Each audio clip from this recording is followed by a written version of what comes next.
What made Omega Strikers shine the brightest led to their ruin.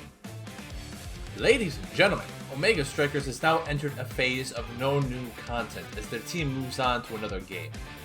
In today's video, we discuss its downfall in two phases of our own. First, we'll cover the pervasive issues, then we'll cover the core issue I mentioned at the start of the video. One pervasive issue is something that Odyssey addressed themselves in their announcement. They split their team to be able to push the game on a bunch of different platforms, which helped them focus on grabbing more players at the cost of retention. What do I mean? Behold, the economics of scales! Picture a machine for 5 people. As you put more employees on a job, the output of production for that machine continually increases until 6 people get on that machine. Then they get in each other's way and decrease productivity.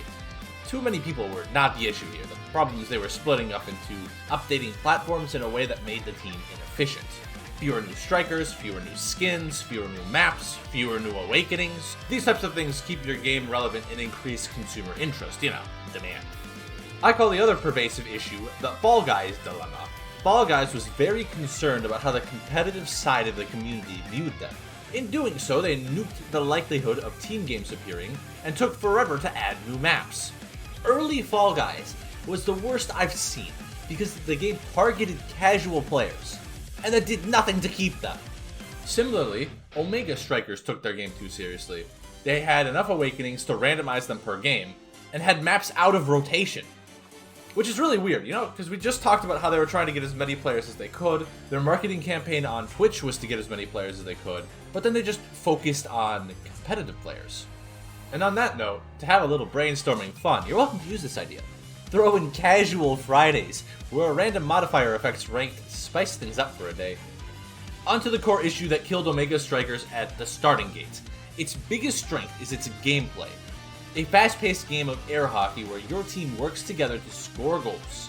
Biggest focus on skill and teamwork, and that's a recipe for disaster. Tangent time, what is matchmaking? It's a means to prevent a lopsided match.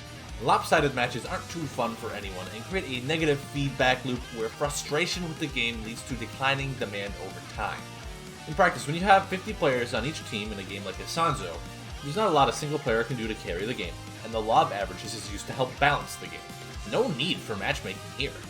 When a game has a smaller amount of players, matchmaking is normally used to get players in the same ballpark of skill to make the teams roughly balanced, and as a player you can contribute a large amount to drag your team kicking and screaming across the finish line.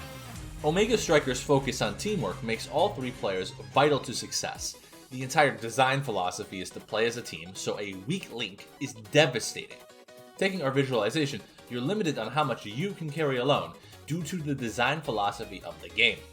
And that creates our negative feedback loop. We can give it a more specific name.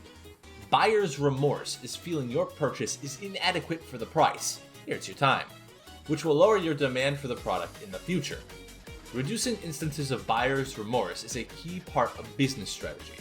I kept a pulse on the internet community for this game early on, and nearly every conversation was about how bad the teammates were. Personally, I still can't do solo queue for this game. So I look at the steady decline of players, and I'm confident a large chunk of them were simply buyer's remorse in action. What could have they done to have stopped this? They needed to focus on innovating matchmaking as hard as they innovated air hockey, or created opportunities for a good player to carry. I talked a bit, didn't I?